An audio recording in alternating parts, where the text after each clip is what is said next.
And so I leave you with this challenge. These are the 3 things you got to do, and I'm done. Application. How do we do it? How do we do it? What do we got to do? And the example I came up with was just something that it sparked my childhood. Every time I would go home for a family feast as a kid, I hated it as a kid, but I appreciate it now. The kiddie table. Anybody ever heard of the kiddie table?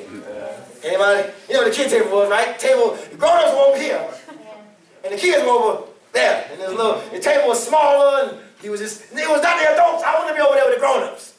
The kiddie table was where all the kids came and sat down and ate. And it was different than the adult table because they was, because you all want to be grown, right? We all want to be grown up before our time, right? And we want to go to the big people table. We didn't want the small people table. We want the big people table. And so this kind of came to the example of what I believe Jesus was trying to tell us in this story. And these are the 3 warnings. Don't be too grown to need. That's the first thing. You know what's funny about what's interesting about the kiddie table? The kids always need something.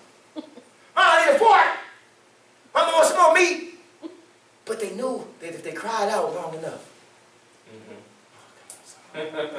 somebody would come and help the kids out. I mean, we didn't like the kiddie table because it was like, we want to be grown. I want to be big. I want to be the big man table. But when I said, Mama, they would say, but boy, what you need? Mama would always come. Daddy would always come and provide what you needed for. Sometimes, y'all, you think that you at the grown-up table, and because you're grown up, you don't ask. Because you done made it now, because you 20-something, 30-something, 40-something, 50-something years old, that you beyond asking. Come on. Jesus earlier in this very gospel says, unless you come to me like babies, Yes, you won't really know what I'm about. So the first thing we got to figure out is you can't be too grown to need. come on. You think you're too grown to get your problems dealt with by God?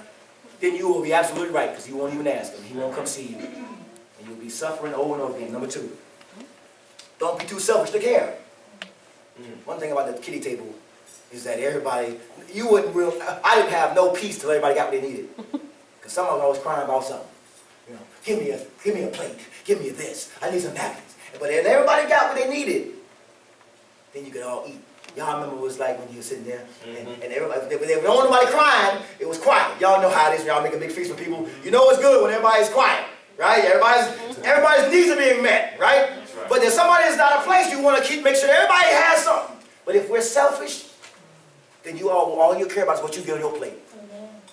Don't be so selfish that you don't think about the needs of others. We got to be a community of faith that says, if my brother's in need, then I'm in need. Amen. Amen. Y'all hear what I'm saying? It's got to be that way, y'all. That's what Jesus teaches. If my sister is missing something, I'm missing something. Amen. I got to figure out how to help her get what she needs so we can all be together and have at the table together and having true feast. Yes. If think about it. Think about how silly this would look.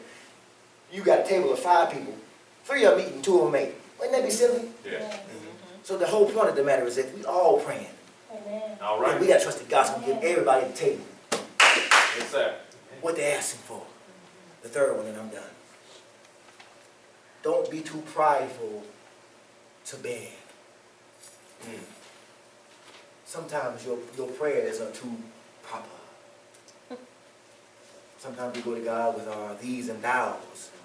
And God just says, keep it real. I mean, y'all, come on. If God wanted to confuse you with communication, he would. Does anybody here speak fluent Aramaic? No? So if God wanted to confuse us, he'd make his Bible only in Aramaic and we'd all be struggling. Or we all had to be in Aramaic class. Right? So let's not boil this down and make it too hard. Sometimes, y'all, you got to get snotty with your prayer. Amen. Come on. You got to be willing to just let your hair down and say, God, I need you. I'm desperate. I just need you. I don't care what I look like. I know you love me beyond what I look. You loved me when I was an enemy.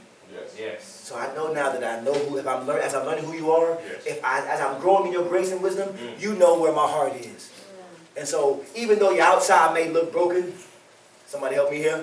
Come on. I don't have a good shirt to wear. Well, If God knows my heart, somebody help me in here. If God's on the inside, Yeah. he knows what my heart's all about. And I'm going to go to him. And you know, some people say, you don't need to keep going to God for prayer. But that's not true. Jesus shows us over and over again. And Luke, one of the main themes of Luke's gospel is Jesus was a prayer. Yes. He prayed often and usually right before something was getting ready to pop off. Something crazy was getting ready to go down. So don't think that you can't keep going to God in prayer. God calls you to prayer. Yes. And so I'm leaving you with that thought to say, if you're willing to be bold, you got to be willing to be shameless too.